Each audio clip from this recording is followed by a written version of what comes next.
The following talk was given at the Insight Meditation Center in Redwood City, California. Please visit our website at audiodharma.org. So to begin, something I'm intending to do as we go through the day with mindfulness of breathing is to try to utilize a little bit of your imagination to support you in meditation. In a certain kind of way, it's using the imagination to end imagination. I'm impressed by how much many of us, imagine all the time. If you think, anytime you think about the past, you are using some kind of capacity for imagination, of reconstructing, of having an image or conceiving something about what the past was like. Anytime we think about the future, there's a similar kind of act of imagination of sorts. Not necessarily fantasy imagination, but there is an act of imagining what's going to happen. Some of you who came here today probably had some rudimentary imagining of what it's like to be sitting here, meditating here today. That probably supported you and probably brought you here. You can kind of thought ahead what a little bit would be like. And then if we're in fantasy, we're imagining. If we're making commentary about what's happening, chances are that it has some connection to how we conceive or imagine things to be. And even sitting down to meditate, kind of subconsciously almost, there could be an association with meditation we bring with us that has to do, that association is a little bit of use of imagination. If you sit down and your association with meditation is like the statue we have here of the Buddha, and that kind of stillness and uprightness and dignity that the Buddha represents is supposed to kind of how you think about, subconsciously what it's like to sit here. A little bit that'll be in the background for you sitting here and maybe creating a little bit nice impression of how to be here. If instead you bring with you the imagination of yourself as a lousy meditator, I hope no one notices that you're meditating at IMC because you're probably the one person who doesn't know what to do. That's also imagining an idea that you're constructing. And even if that's subconscious, that's kind of a wafting through. It's kind of conditioning or influencing maybe even how we sit, the confidence with which we sit with, the agitation of the mind, and the general feeling of how we are. So we're already imagining a lot. And it might be possible to consciously engage the imagination rather than having it operating kind of unconsciously or automatically on its own, but consciously engage it in a way that the imagination, our imagining, supports us and helps us and guides us into being here in our direct experience. So hopefully I'll offer some very simple ways of doing this through the day that supports these 16 steps. And with the idea that we're not trying to get you to use your imagination in wildly creative ways, but rather in very simple ways, maybe even nurturing ways, meaningful ways, that really support you. You really want to be here in your experience, connected here. So that's kind of, and if you want to participate in this, a little bit of instructions I'll give on the imagination. I'd encourage you not necessarily take literally what I say as being how you're supposed to do it if it doesn't work for you, but rather it represents a possibility and you can reframe it or reshape it for yourself if something that you have works better. So to begin, to take an upright, alert posture, and you might recall some of these statues like the ones we have here, of what it's like to sit confidently in certain dignity and uprightness with a chest that's maybe a little bit open and certainly not collapsed or pulled in.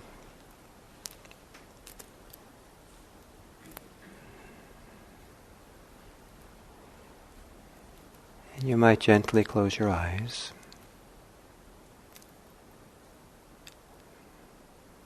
And then imagine that you're here at IMC. You also can imagine what's actually happening. If your eyes are closed, to recall this room, the sense that there's other meditators here with you. A room with a large glass window and high ceiling. And you could imagine or visualize yourself in your spot here in this room, on your chair or in the cushion.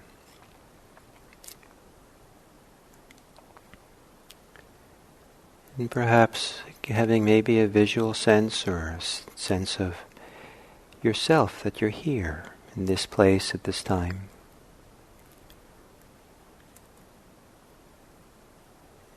You wanted to be here today, and now you're here. And the here is not an incidental time and place.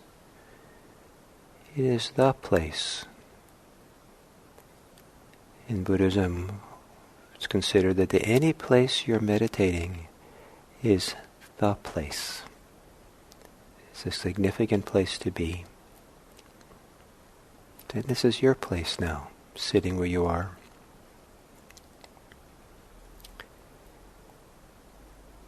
And then you might take a few long, slow, deep breaths.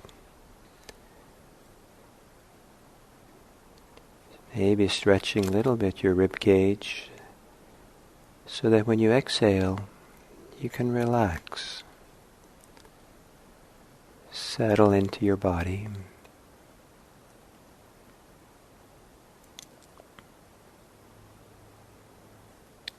Stretching, opening, expanding your body as you breathe in. And steadying yourself in your body as you exhale.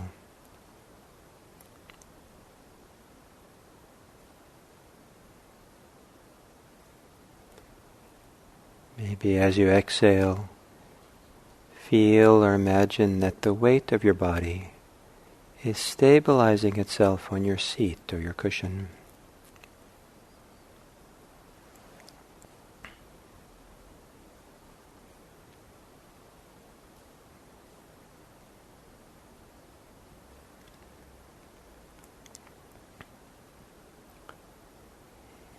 And then letting go of the deeper breathing, breathe normally. And scan through your body to see if there's any place that you could relax or soften. Soften around the forehead. Maybe soften around the eyes. No need to be actively looking with your eyes when you're meditating. The eyeballs can rest in the socket. And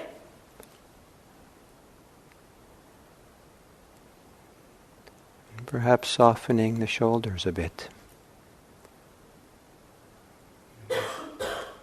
Letting them become heavy so they feel the gentle pull of gravity downward.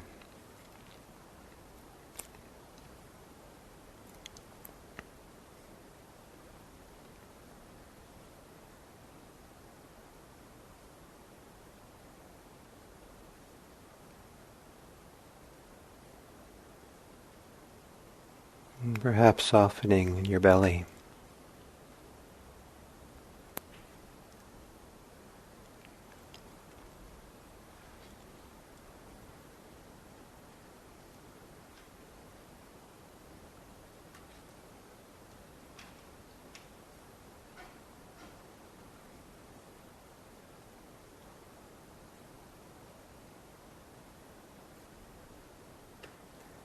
And then imagine again that you're sitting here. Imagine yourself sitting here in your body. And imagine what it would be like if you sat here and you were content to be sitting here.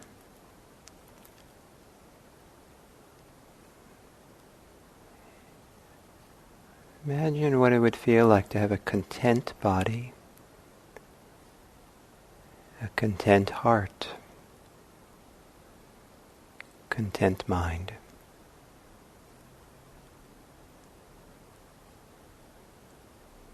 Or imagine what it would be like to sit here if you felt safe. Really safe, cozy, maybe even at home here in your body.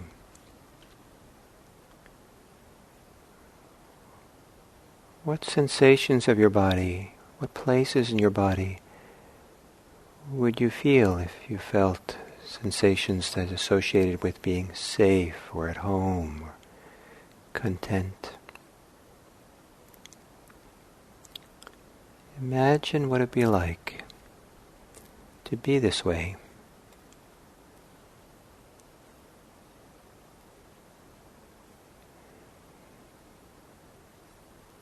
Imagine how those sensations of the body, heart and mind, would be a good place for the attention to rest.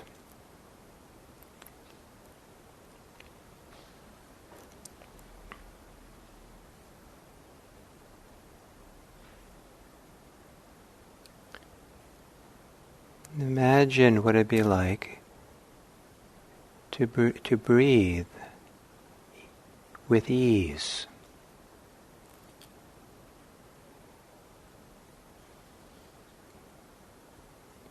To have a kind of ease and well-being, that the breathing becomes a harbinger of ease, of peace.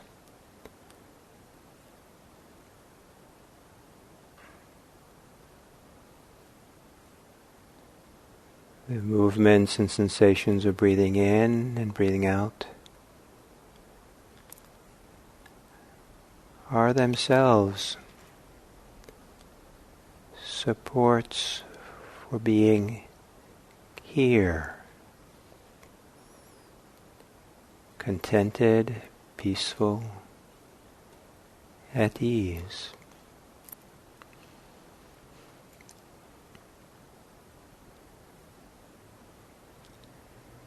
Imagine what it'd be like if your experience of breathing was so full, so enjoyable, or so compelling,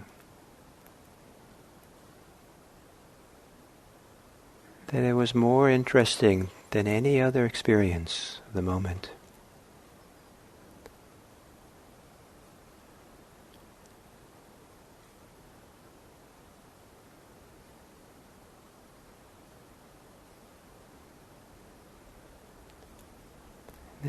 And take the time to feel your breathing and become familiar with it.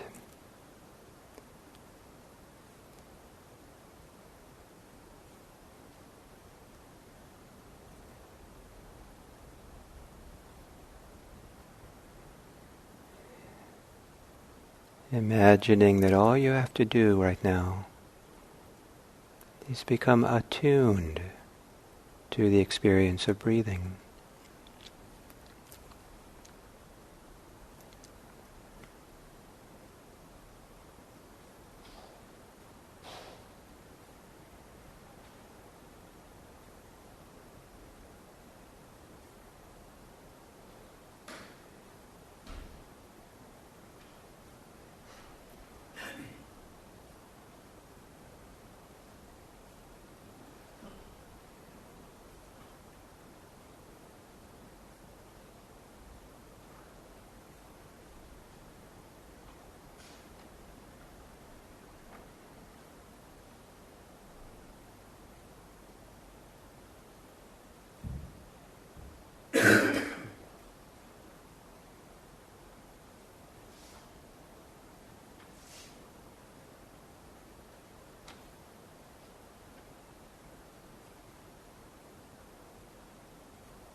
And if you find yourself thinking a lot,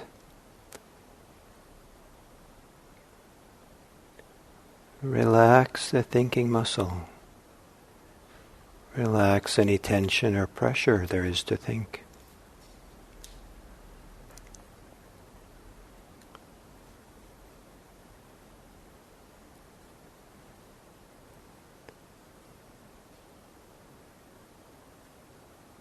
And consider or imagine that you're so much more than your thinking. You're larger than the domain of thinking in your direct experience of body and breathing.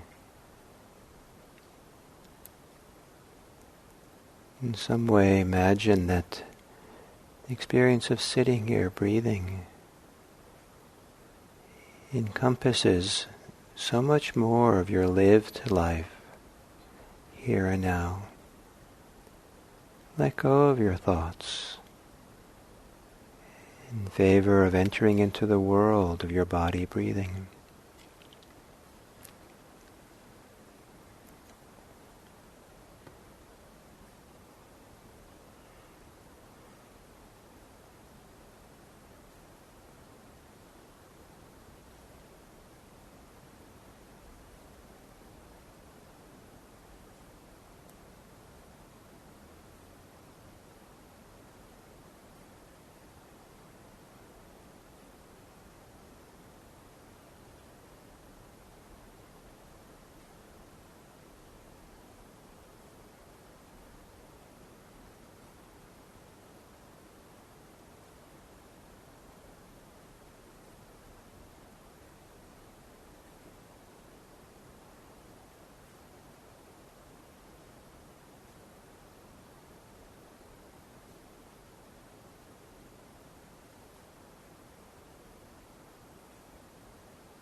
Imagine, in a sense, that you're sitting back in an easy chair, and all you need to do is to watch your breathing.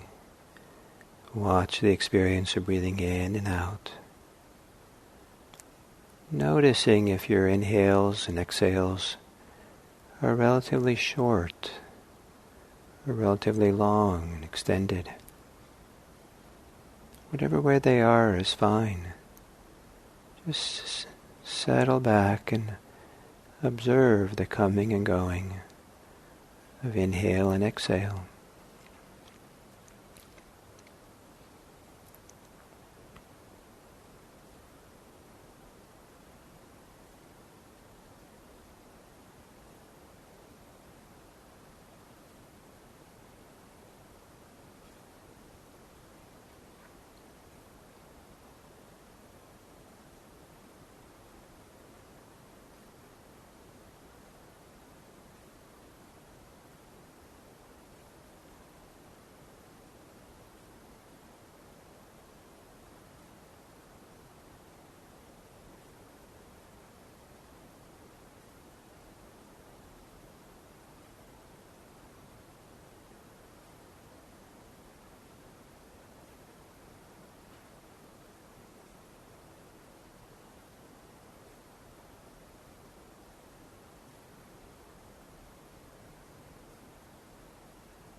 Imagine what it's like to be in a very peacefully quiet place. Maybe you've been to a peaceful, quiet place that was so delightful to be in.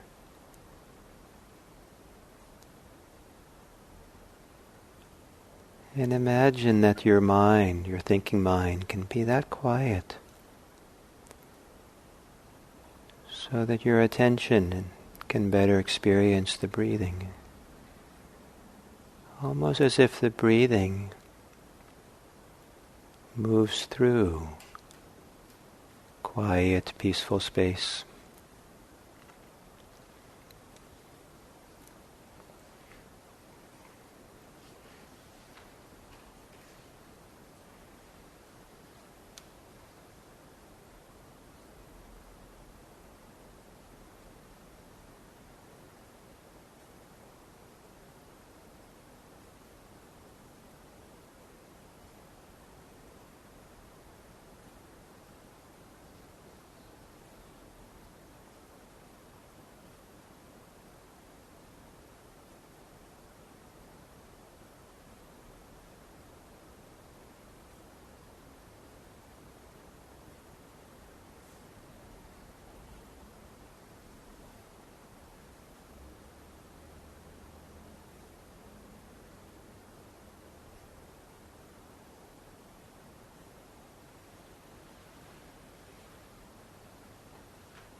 Imagining that your breathing is a guide deeper into the present moment.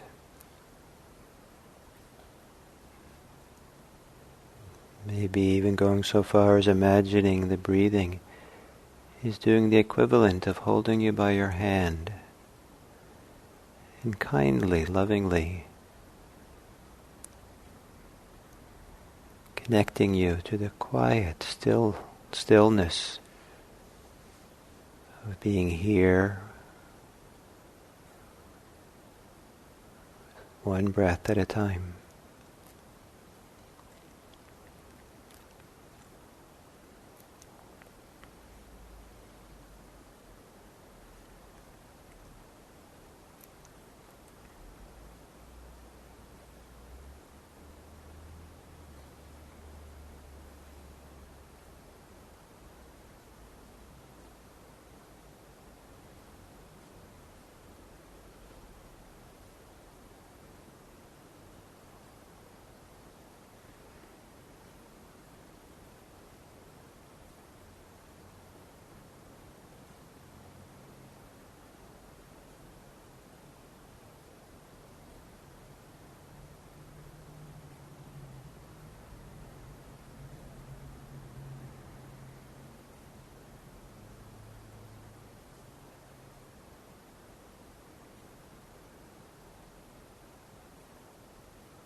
So in the instructions for the 16 steps of mindfulness and breathing, it begins with kind of a pre-instruction, which is to sit down, have the body erect or straight, and to establish awareness. So the idea of establishing awareness in the present moment. So whatever it is that supports that and guides you to the really being here, wanting to be here, connected to here, understand that the task at hand is to really be here, present for this experience. And with that as the instruction, then the first two steps involve, the first one involves just knowing the breathing in a very simple way. As you breathe in a short breath, know you're breathing in a short breath, inhale and exhale. And as you breathe out, a long inhale, a long exhale, or breathe in a long inhale, just know that length. Generally what happens is that, I think it's actually reversed. You start by doing short and then you long and then short. But there's a change in the length of the breaths as we meditate. Sometimes people can breathe kind of coarsely, and as we meditate, it gets more and more subtle, the breath. For some people that means that it actually becomes longer and slow. Sometimes becomes actually slower and shorter. But there's a kind of a transition that happens as we settle in. It begins to shift in different ways, usually in ways that become less agitated breathing. So, so the idea is to just get familiar with the breathing. Use the breathing as your gateway to the present moment, as support. It's kind of like an anchor or a rope to the present moment. Mind wanders off, and we come back. We begin again. And it takes a lot of trust to trust that it's okay to be so simple in the experience. We're just being with the breathing in and out, because it doesn't seem like it's that important in the scale of important things in the world and in our lives, and it seems like there's many more important things to think about. But as an entryway into something, a profound connection with ourselves, it's actually very important. In the bigger picture of things, going into that present moment experience through something like the breathing opens up to something really wide and valuable. So it might seem initially not so interesting, but the idea is to somehow find it interesting and be engaged. And probably one of the biggest challenges is thinking.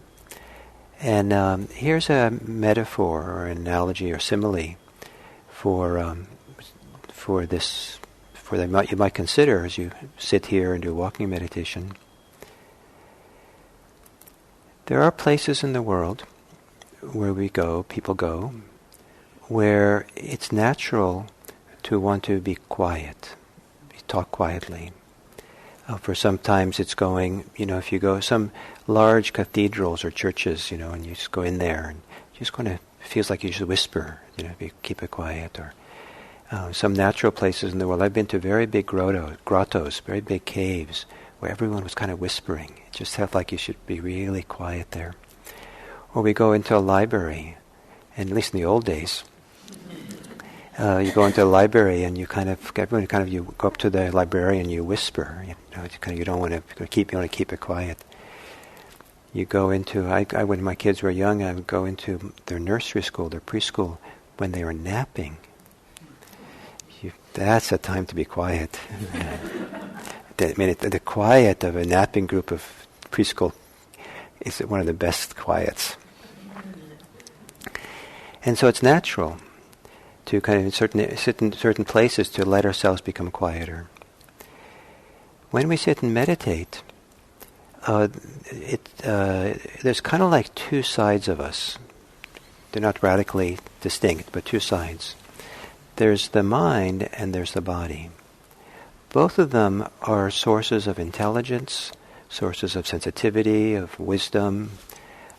Both of them are actually quite important places where we process our lives. However, the mind is different than the body generally, because the mind talks. The mind has words or has images and that it tells. And the body doesn't. And so we tend to give precedent to the one who talks. Because that's, some of us, that's where it's important, that's where the real important things is happening. But your body is just as important as your mind. Just as important for wisdom, for processing our lives, for experiencing our life, all kinds of ways. But, we don't pay as much attention, many people don't, because he's not doesn't speak. Think of your body as one of these special places in the world. Maybe a temple, a cathedral, maybe a beautiful place in nature, maybe a library, whatever it takes. That it's, of course you want to be there listening or attending to what's there. And so you have to let the thinking mind become quieter. You don't necessarily have to turn it off, but see if you can switch it into a quieter mode so you can better feel and sense what's happening in your body. And that's one of the ways we have for connecting to the present moment is through the body. And that's one of the things happening with mindfulness of the body, mindfulness of breathing. We'll talk more about the body later, then we'll come back, because the next two steps have to do with the body. But for now, we'll do a walking meditation. And walking meditation is an embodied practice. And maybe the temple of your body you can tune into, and maybe let the thinking mind be a little bit quieter so you can sense and feel and use the sensations, the experiences of the body walking as a way of kind of settling even further into just here, just now. Maybe imagining yourself that you're actually doing that. So we'll start in here at 10:35.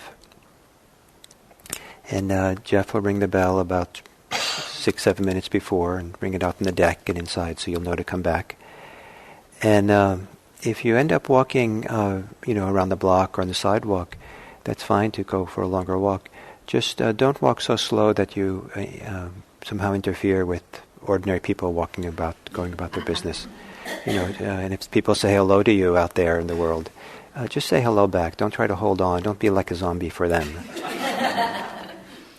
It's we don't want our practice to be something odd for people in the world. And then also if you can walk in our parking lot out there. We have a very small one, but please don't walk in any of the parking lots of our neighbors, like the immediate neighbor here, the dentist, or across the street. Please don't park across the street in the parking lot there, because they'll have you towed if you are there.